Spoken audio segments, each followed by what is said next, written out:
session. I'm Sheel. I'm founder of Fuggae. Our vision is to bridge the gap between classroom learning and real world skills. Now, let's quickly dive in. And you might be asking that why this session and what is the importance and what is the reason for this session, right? So I have a 9-year-old, just like you all cute children, and he has a lot of big dreams, right? The thing is, one day he wants to be an architect, another day he wants to be an astronaut, third day he wants to be a scientist. Yeah?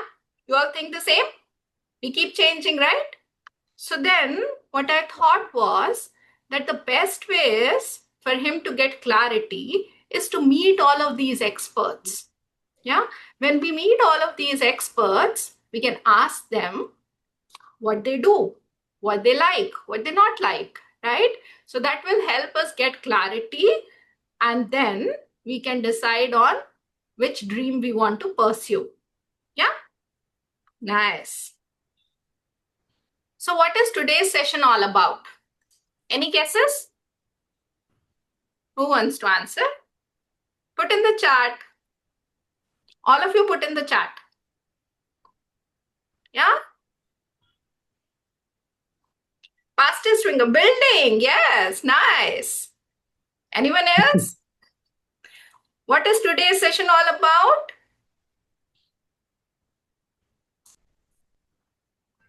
No? Designing. Okay. Designing, yeah, pretty cool. Nice. Interesting. Can you all see my screen now? Yeah. Okay. Architecture is the art and science of designing buildings and other structures. Architects are the people who imagine, plan, and help create the places where we live, learn, work, and play. From cozy houses to giant skyscrapers, every building starts with an idea. And that idea is turned into drawings, models, and then real structures by architects and builders. Why is architecture important? Architecture helps shape the way we live. A good building is not just strong and safe, it also needs to be useful and beautiful.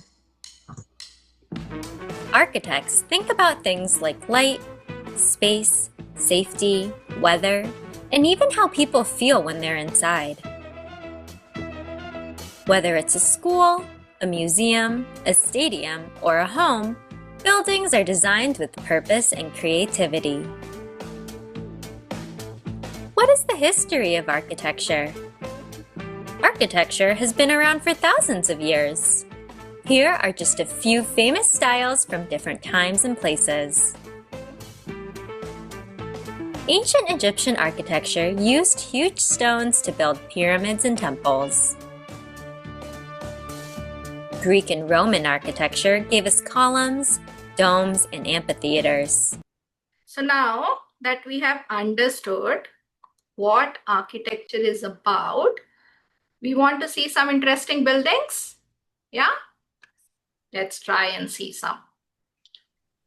Skyscrapers. Who loves them? Yeah? All of us love them. And do you want to see the inside of this building? Let's try. Yeah. Isn't it amazing? Do you want to meet who has designed this amazing and tall building? Yeah? Give me a thumbs up.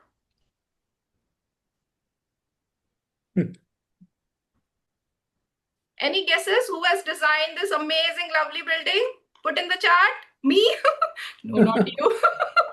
I hope you will design it someday. Okay.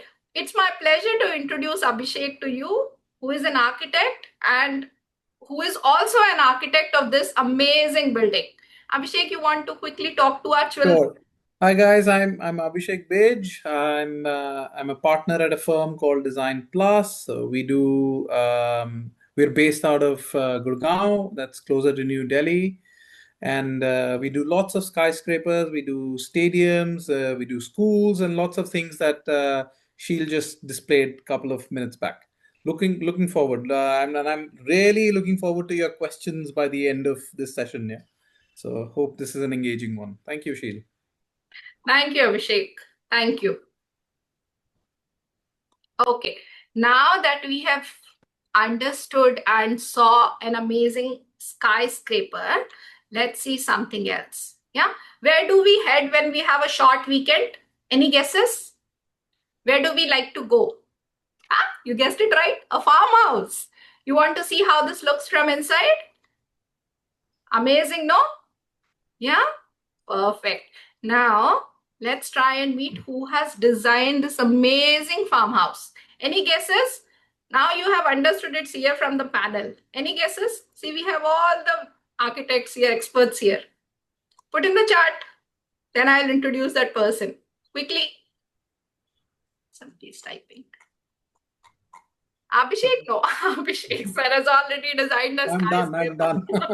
Ashwin sir, okay. Deepa ma'am, yeah. Tanvi, you guessed it right. Meet Deepa ma'am. And I have been knowing her for a long time, so I call her Deepa ji. Deepa ji, let's talk. Hi, Sheil. Thank you for having me here on this panel. Hi, kids and panel members. Nice to be here today. I'm Deepa, an architect from Bangalore. So basically, I'm based out of Bangalore and I've been working on different projects, initially with commercial projects on my where I worked in a firm, and now I've been on my own where I take up some residential and private projects. Right now, the interesting project what I'm working on in a rural place, it's a farmhouse, and it's been quite an interesting project and experience. Look forward for the day to have a nice session today. Thank you. Welcome, Deepa ji. Thank you, Sheil. Okay, now that we have seen a skyscraper and a farmhouse, any guesses what comes next? What is the next building? Office. All of our papa mama go to office, right? Office is a big landscape. So this is the lovely landscape that you see here. And we have an architect here who has designed it. Now, any guesses? Bungalow. Okay. Ashwin. Okay, you had 50-50 guess. So we have Aditya who has designed this amazing office. Aditya, you want to quickly talk to our children? Yeah, sure. Hi everyone. I'm Aditya Mahapatra and I'm a project architect at Design Plus Architects. So I graduated from Manipal University, and ever since I was your age, I've been a lot into reading comic books and sketching, and I love football as well. So this love of football combined with my passion of architecture has curated this interest of mine towards sports architecture and especially stadiums. So, and I'm really glad to be here and really excited. And I'm hoping to be able to share a little bit about architecture with you guys and hopefully inspire your creative side too. Lovely. Thank you, Aditya. That was wonderful intro. Okay, so now, obviously there are no guesses who designed the next one, right? We all know. But what is the next building? All of us love. We go to schools. Amazing school, no? We want to study in this school. So who designed this one? Ashwin, yeah, that's right. Ashwin, over to you. Yeah. So, hi everyone. My name is Ashwin Tandan, and I'm an architect. So, which basically means I get to imagine spaces and then watch them turn into real buildings. I graduated in 24 from MIT Noida. I joined L&T, and then I am currently working in Design Plus Architects. I grew up in Bareilly, UP, and so I was 14 when my house was being constructed. And watching the entire process of an empty plot becoming a home got me so fascinated that I decided to be an architect. So that is my story, and so I really look forward to this meeting. Thank you. Thank you, Ashwin. Nice to have both of you, young blood, Ashwin and Aditya, here with us, right? Okay, so now let's quickly dive in. Thank you for the wonderful introductions on what most of us want to know, right? So who is an architect and why do we even need an architect? Can't we all design our buildings on our own? So Deepaji, this question is your way. Can you Right. please help us understand that? Yeah. Architect is basically a designer. The architect designs spaces, keeping in mind many aspects like the client requirement, the usability, the utility, climatic conditions of the site location, and the strength, safety, and aesthetics. So the thing is, architect is basically designing a space considering many aspects of the plot.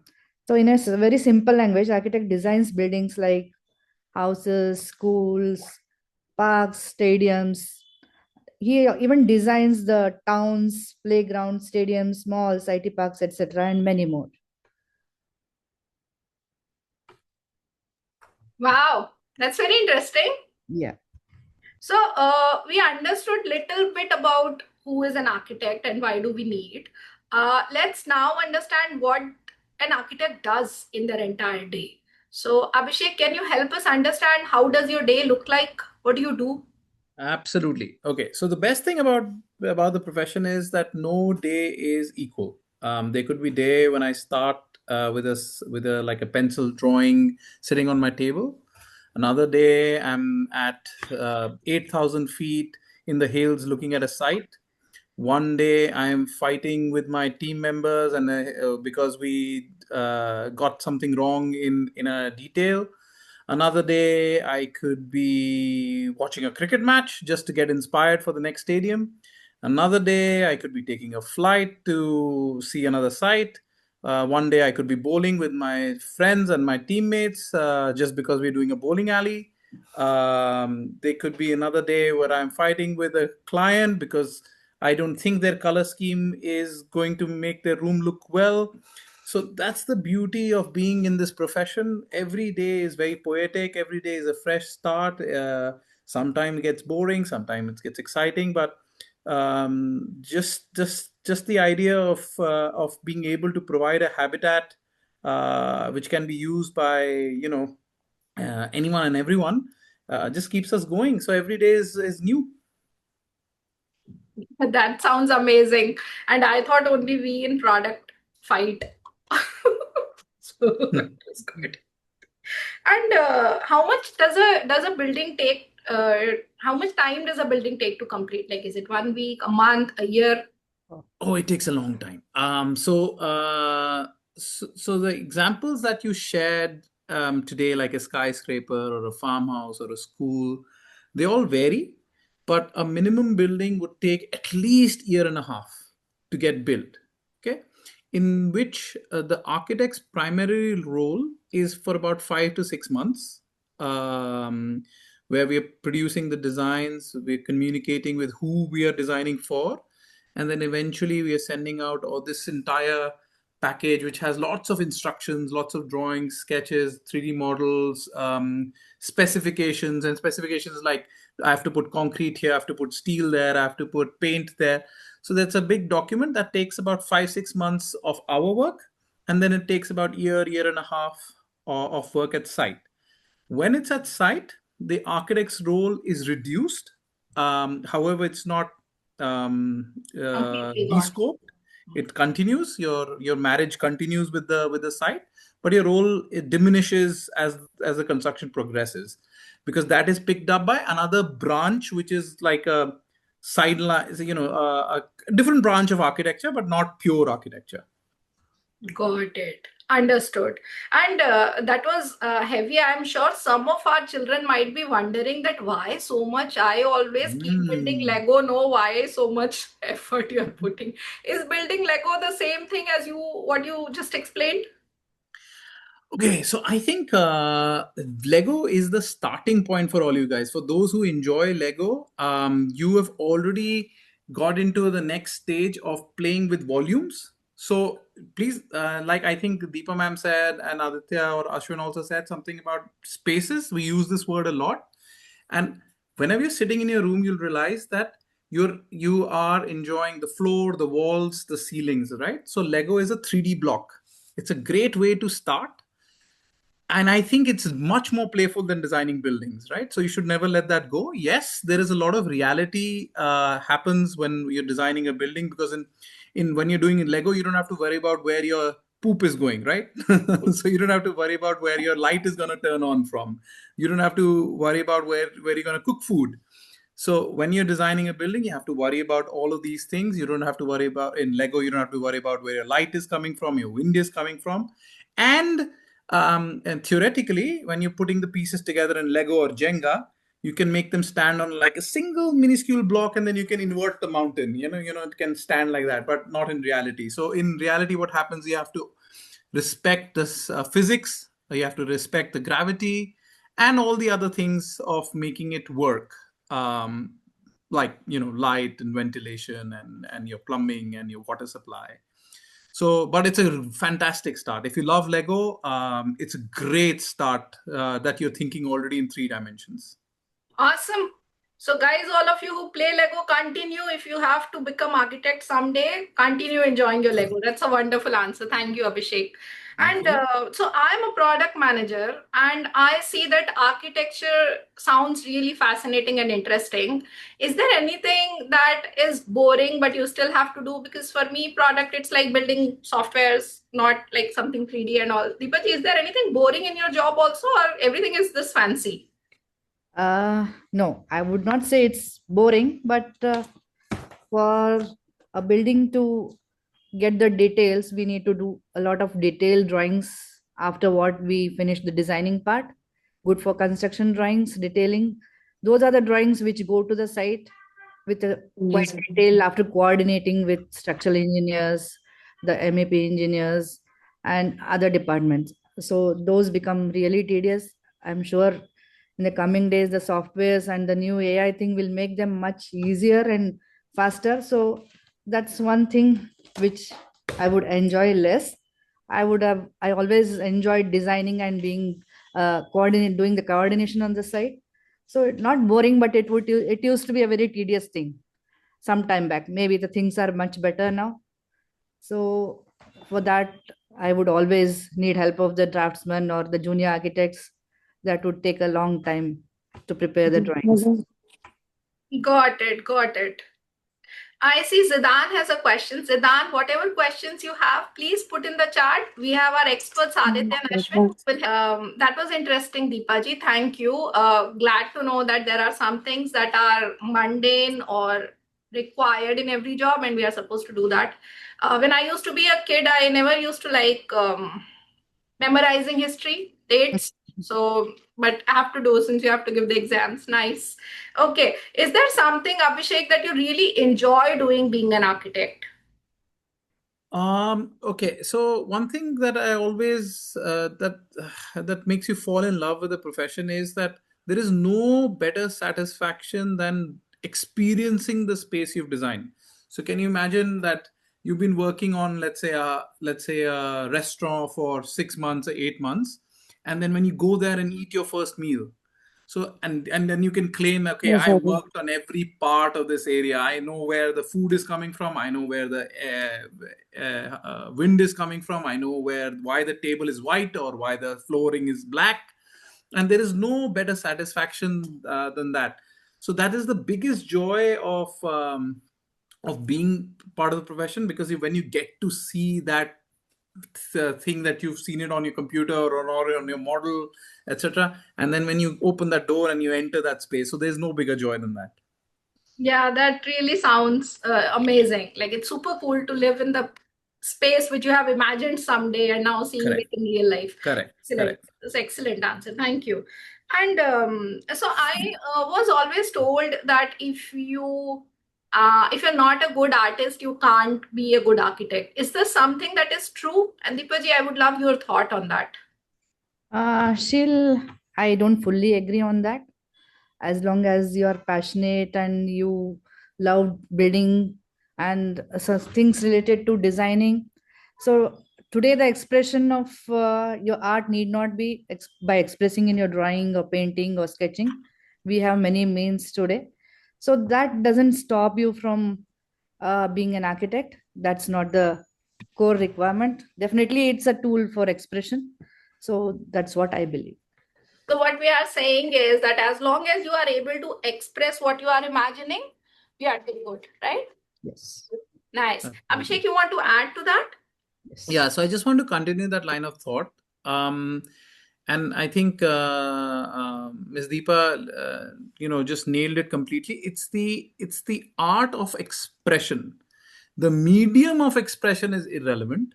It's the art of expression. There are a lot of artists who are very good poets, for example. There are architects who can do a brilliant collage you can put together. So one famous architect, for example, in she is was unfortunately she's passed away. For example, was Zaha Hadid. She practiced most of her life in London. Her famous she didn't build a lot of work till her 40s, but what was famous for her were her paintings. She would used to do these beautiful paintings of and collages of streetscapes and cities, etc., etc.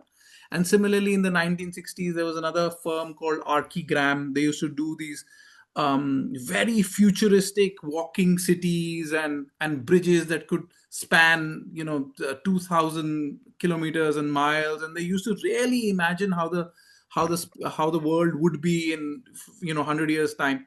And none of that actually got built, and still it hasn't been built. But just the fact that you're able to express your thoughts is very important.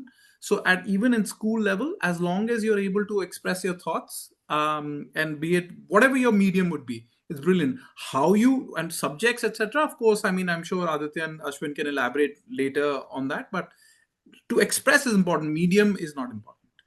Understood. So basically, what we are saying here is that imagination, how you can imagine a space visually in 3D, and then how well you can creatively think, is what we are saying are the important skills here. And definitely the medium and mode and the specific subjects we detail out later. Perfect. Thank you. And now let's continue on the thought of futuristic space, right? So one of the questions that we have received from our parents, and couple of parents have asked the similar question, is that how is AI actually changing this landscape? Like, are you seeing anything that is different in terms of the timeline, efficiency, jobs? Yes. So shall I take that up? Yes, Abhishek, please. Thank you. Okay. So what's happening with AI is the fact that first of all, that's two things about AI. One thing, it's here. It is not the future. It is the present, and it's only going to improve. So there is no way we can hide from it or avoid it or fight it or resist it, or talk against it. Whatever, you have to embrace it. It's like living in a world without a mobile, or living in a world without internet, let's say 10 years back or 20 years back, right? So it's here to stay. So what can every professional do, and what architects are also doing? We're embracing it. So it has become a tool which is supporting us in different aspects. Okay, going back to the earlier, for example, question of how long does a building take? Let's say an average building does take about 18 months, in which 6 months we've spent in design. In our office, in any project, there are 5 to 6 stages, guys. Okay, and I'll put this down into chat as I say. So there is something called pre-design, there is something called concept, there is something called schematic, there is something called design development. Oops, sorry, my spelling. Design, oops, development. Okay. Then there is something called construction drawings, or GFCs. Okay. Construction drawings. Okay. So these are stages of every project. And of course, these 5 stages can become 10 stages or 6 stages. They have mini stages, etc. What AI is doing, that there are tools that are helping you speed up every stage. So, and I'm sure a lot of kids have already messed around with DALI or Mid Journey, all these guys. So these are prompt to images. So you put in a prompt and they'll churn out an image, right? So they help you in the early stages, pre-concept and concept stage. They're very, very useful. When you're going down further in schematic and design development, there are other tools and software like Test Fit, for example, that help you kind of organize your plans, your drawings very quick, way quicker than what we would do conventionally. Long story short, that 6 months time can be probably crunched to 5 months and 4 months by using the kind of tools that you, at your disposal. So I mean, as an analogy that everybody uses, like, you're not going to type a book on a typewriter anymore. You're not going to pen it down anymore. You have the word, software to help out. So hence, think of AI as a tool, as an assistant, but you have to embrace it. Yeah, that does make sense. That definitely makes sense. I think it's true for all of the fields, not Right. just about architecture. Right. So continuing on the same point, we have received few more questions on the same topic. How is AI affecting? And I'll quickly call those out. Is there a future of architect given AI is able to do so many things? Another one that we received is, what is the human quality in this field that AI cannot replace? And then we have few more, but I think those you have already pointed. So maybe these two we can elaborate. What was the first one again? So is there a future of a architect, considering you said Yes, that? yes. So I think briefly I tried to touch upon it, but just the fact that what you do in the office will probably be slightly altered because you have certain tools to help you do that quicker or faster. So, for example, if I can think of 10 options, maybe if I have an ML code, machine learning code, which will probably churn out, and I don't know, I'm sure the 13-year-olds, 14-year-olds know what I'm talking about. So if there is an ML code, I might be able to churn out 100 options. And then there will be an AI tool which will help me evaluate those 100 options. So usme se I can pick up the 10 best options. So what it has done is that for me, for my client, for who's putting in the money and whose vision it is, we are not missing out on options. So maybe what I'm doing as an architect, that has changed, but the role of architect still remains very relevant with the help of AI. Right? Perfect. And Yeah. what was the other thing that you? Yeah. Basically, the parent wants to know that what is the human skill that will still remain relevant, right? Basically, they are trying to understand what should they now teach their children. Right. So other than the obvious subjects, there will be some subjects, and like I said again, Aditya and Ashwin can throw a light on it. What are the subjects you need for architectural exams, etc. But during the course of architecture, there are a lot of other soft subjects that you are also learning. So, for example, sociology, anthropology, ergonomics, political science, policy, landscape. So you touch upon art, history of art, and believe me, maths and English, again, they don't leave you for a really long time. Building construction. So there are so many tangents that are relevant to have a successful architectural career, because simultaneously what you're developing on are not just these hard technical skills, you're also developing personality skills and global skills and soft skills that make you humane. And the biggest cliche is a human is a social animal, which is true. And if I'm not, an architect also is like a doctor. He or she has to catch the nerve of the family or the user for whom they are designing. Right. So yes, the human angle, obviously, I will be surprised. Maybe 2 months later, there is an AI code which you can tap into your emotions instantly. Well, then we use that as a tool as well. That was a good one. Thank you. In fact, I remember when me and Deepaji were trying to prepare for this session, that time one of the very interesting input that Deepaji has shared was for Vastu. Like, she was like that we studied 5 years, but then when we actually started practicing, Deepaji, you want to touch upon that topic? That was very interesting. Yeah. So I am not sure these days what you're following, but every client here, at least definitely the commercial or the residential, we start with Vastu. So that's one of the signs as well.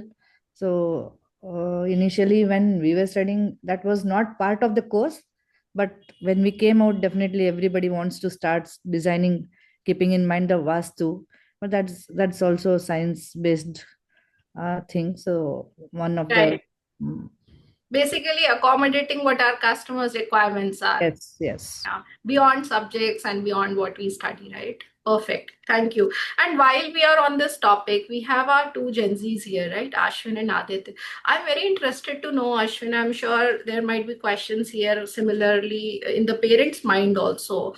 You recently completed your degree, right? Like a year and a half back. So probably Yeah. like we can say during the AI, I mean, after the launch of ChatGPT, right? Yeah. So, did you face any challenges in finding jobs, or was it easy for you?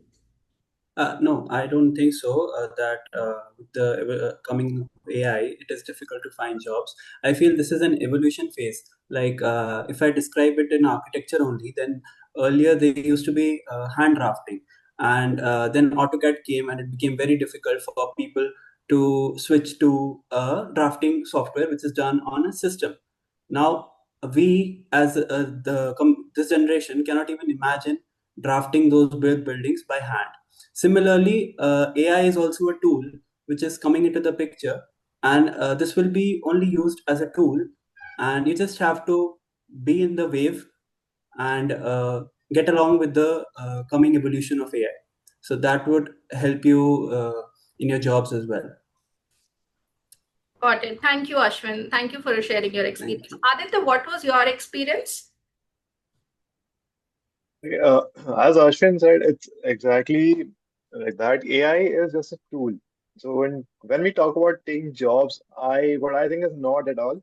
AI doesn't take away an architect's job. It actually helps us. See, AI, as Ashwin said, the AI is a tool. It helps you, but you are the designer. It just helps you express your ideas, your creativity in a much more elaborate form. That's what I feel. So, Got it. like, yeah, the boring aspects of your job, it just helps you make them faster. It just improves your timings and all. Perfect. Doing the great job then, helping us as the right tool.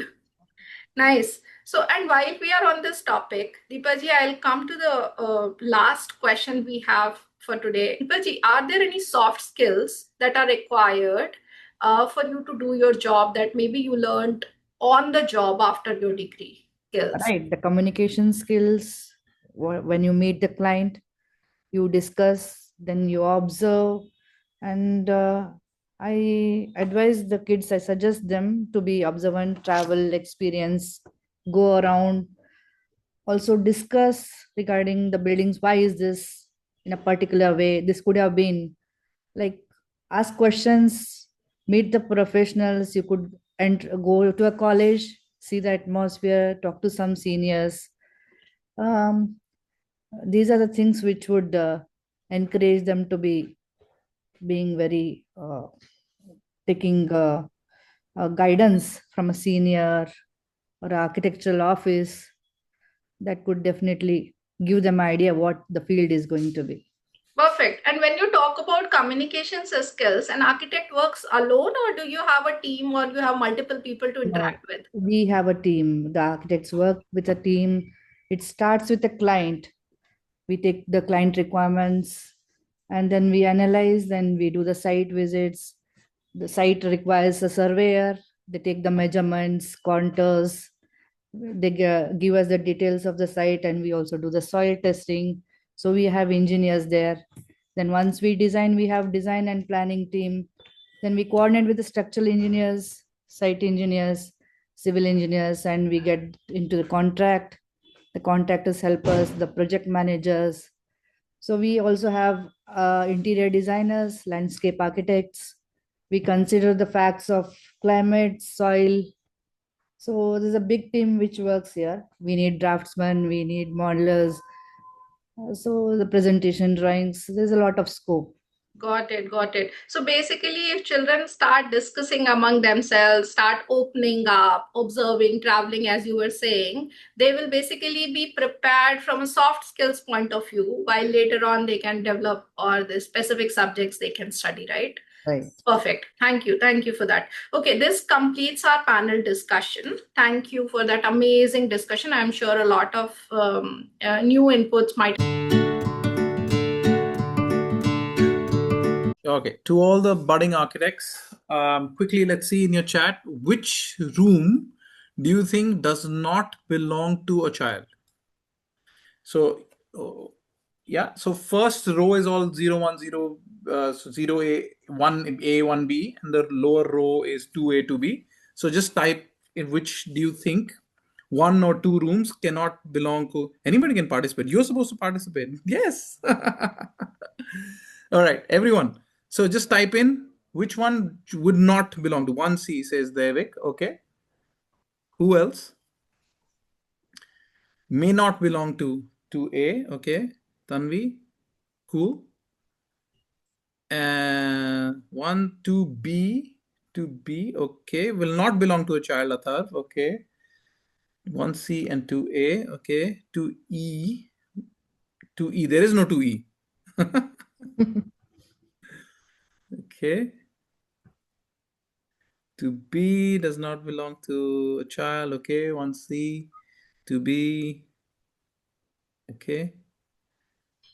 1B does not belong to a child. Okay. 2D. Okay. Despite all the toys, Arna, 2D won't be of a child. Who is playing these toys? Okay. So, follow-up question. Of all the rooms that you see, which one is your favorite? 1E. Sheil says 1E. Okay. 2C. All right.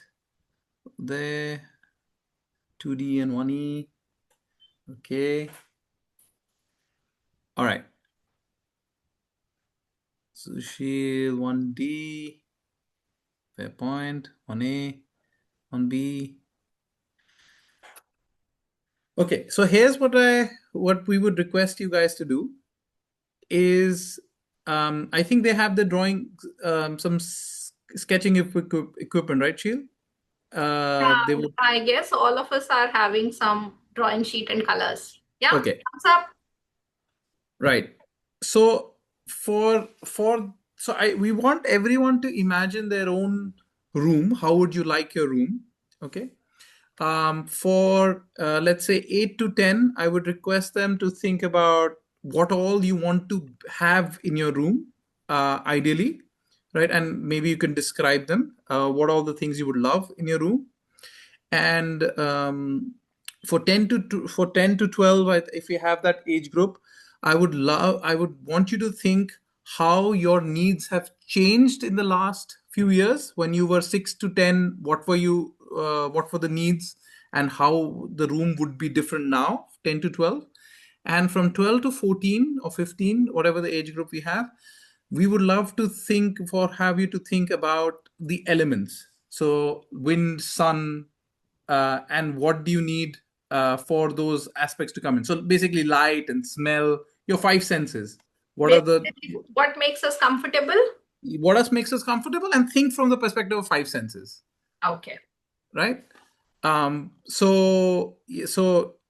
Yeah, fire away. Let's see what you can draw up. Again, like I said, like we were discussing earlier, it can be a drawing, it can be a collage, however you want to express it. It can be a flat drawing, it can be a 3D drawing, it can be just colors, whatever, however you can express yourself. So go crazy. What do you think your room should have? You can put in the chat what you like. Yeah, you can put it in the chat and let's start drawing. You can ask your questions if you have regarding the room, but Hi, this is Kavita, Srivats's mother.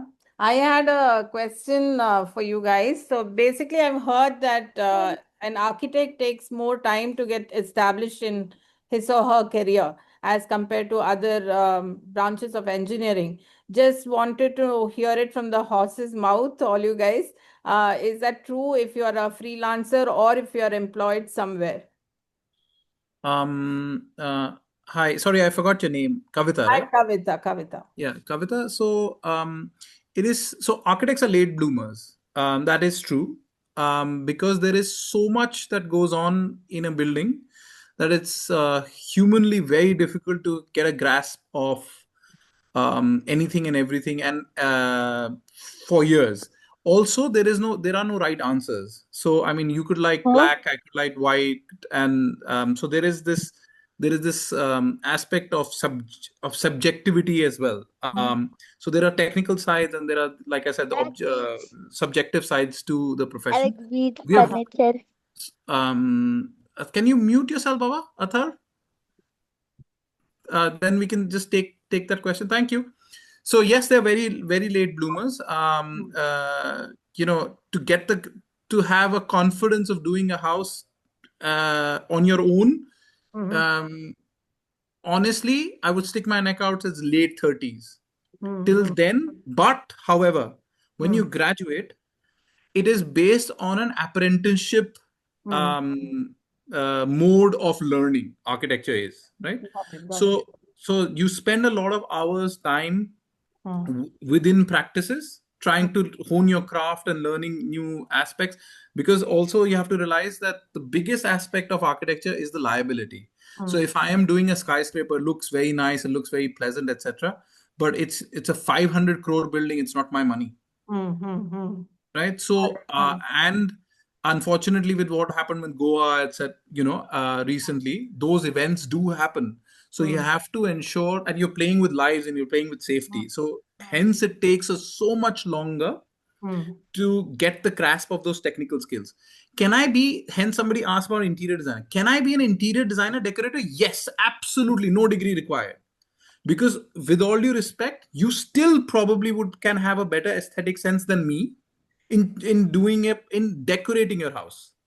That doesn't, because it's a very personal decision, right? So hence, architecture is very different from interior design, and and often they get bundled together, interior design and interior decoration along with architecture. But architecture is a very technical skill and much more liability than the other allied fields.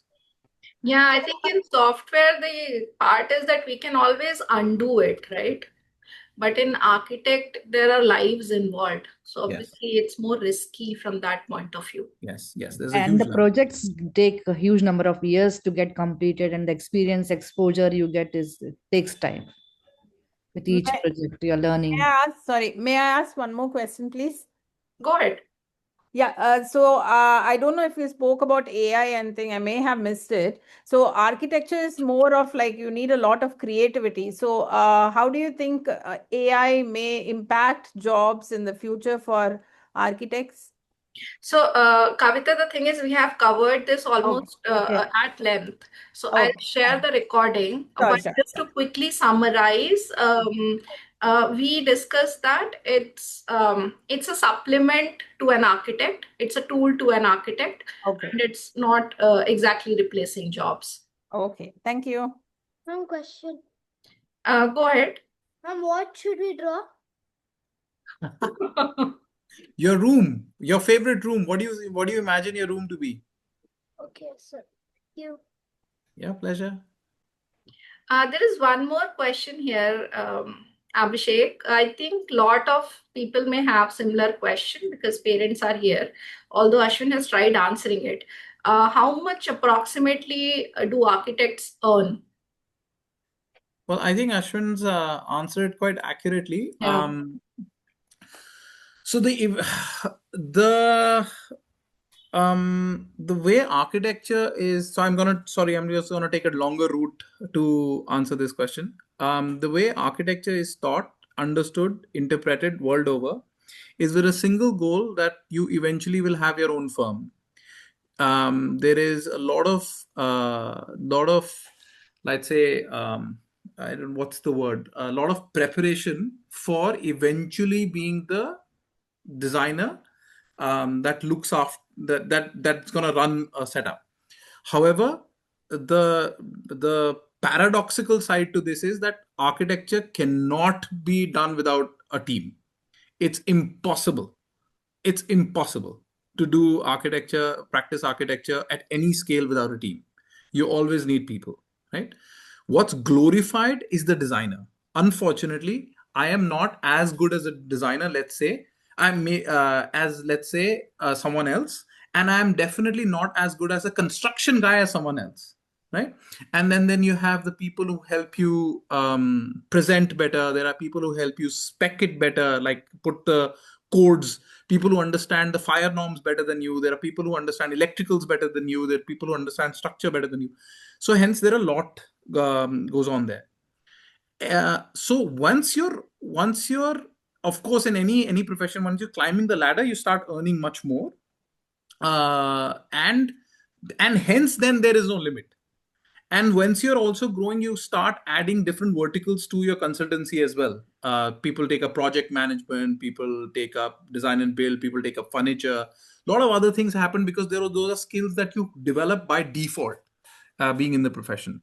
So so hence I think Ashwin is right in point out that the range is huge. If you're doing, of course, if you're just being lazy about it and just doing a 9 to 5 regular job, of course you're not going to be paid for in any profession as much as that you can probably hope to achieve.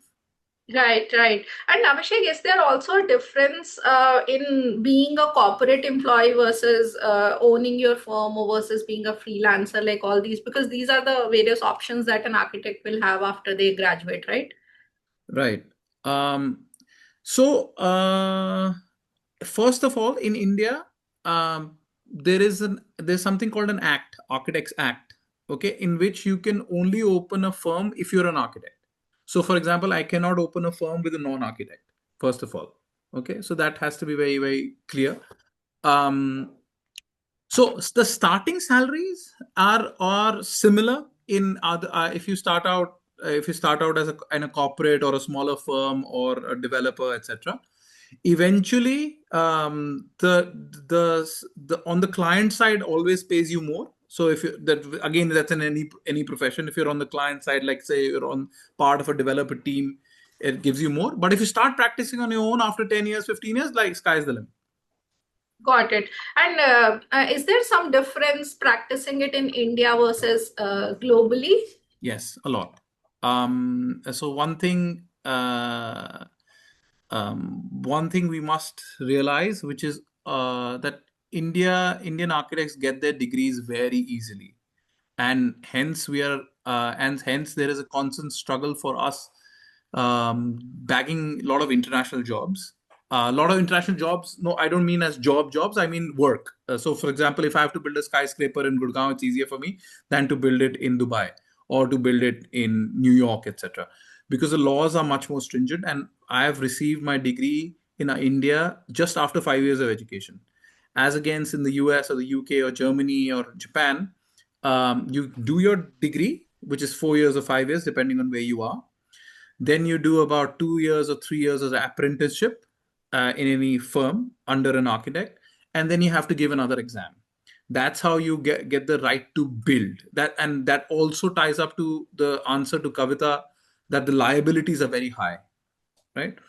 So hence in India we are getting a degree very very early, and I am of the proponents and I'm of the set of people who support the idea of having a graduation exam your post your degree, because there are tons of colleges and not the and then, like engineering, not the quality is same everywhere. So how do you do the parity? It's a bit unfair.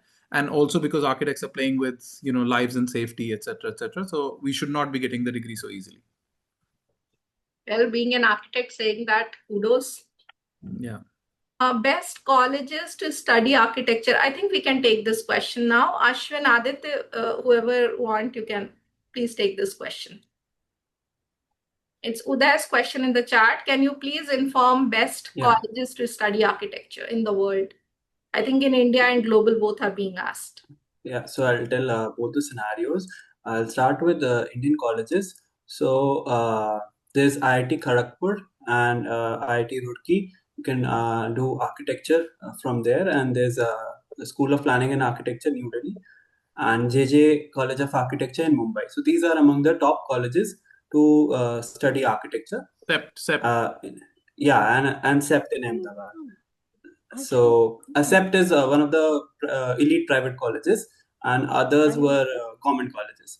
Hold this So in your hand. yeah, I want to show and you. then if I talk globally, Internationally then speaking, Just right? stay yeah, calm. I yeah, will Aditya, help please you. continue. If you don't stay Yeah, calm, if hold you're it, please. looking if you're looking to explore options internationally, there's a lot of good colleges, like starting with MIT, Harvard, TU Delft is one of the better colleges that I've heard of. Then there's UCL in London as well. So these are just a few colleges. Then it again depends on where your interest lies in. There's areas of specifications which could cater to you more inspirationally.